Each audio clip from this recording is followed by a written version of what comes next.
spirit. A brand new spirit. Whew.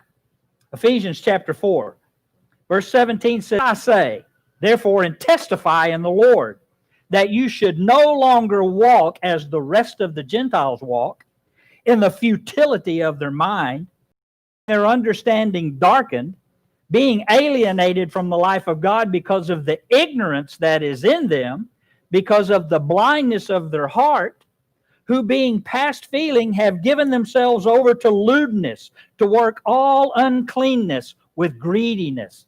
He's talking about the world and how we live. Okay? And then we move down to verse 23. He says, and be renewed in the spirit of your mind, that you may put on the new man, not the reformed man, but the new man, which was created according to God, in true righteousness and holiness.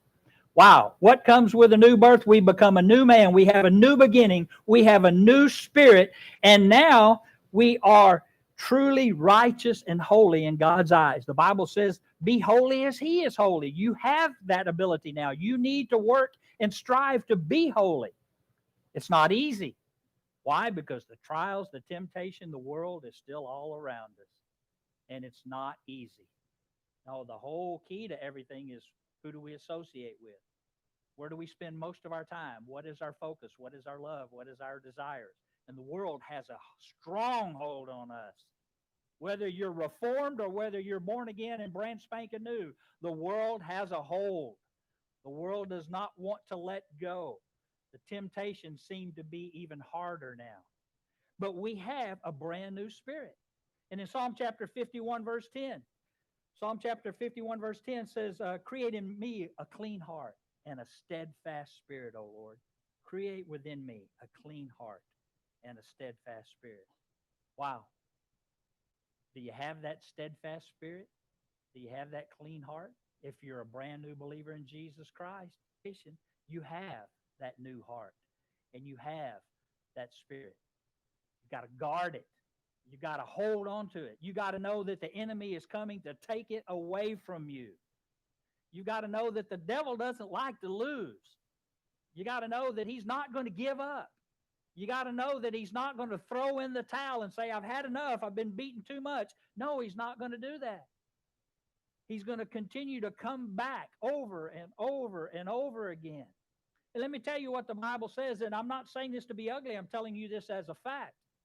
The Bible talks about cleaning your house. Now, I remember when we had a church service at the lake one time, that time we baptized like 30 or 40 people at the lake that weekend. I think it was that same weekend, I had a message on a Saturday night at the church that we had at the lake. And it was about keeping your house clean. And the whole point of it was, now, but you don't maintain it.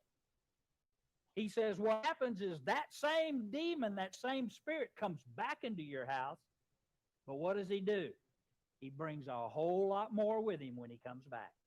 Now think for just a minute, because I know that none of us in here are perfect, and I know we've had our struggles, and I know we have cleaned our house many times, and we have left it, and guess what? It comes back tenfold.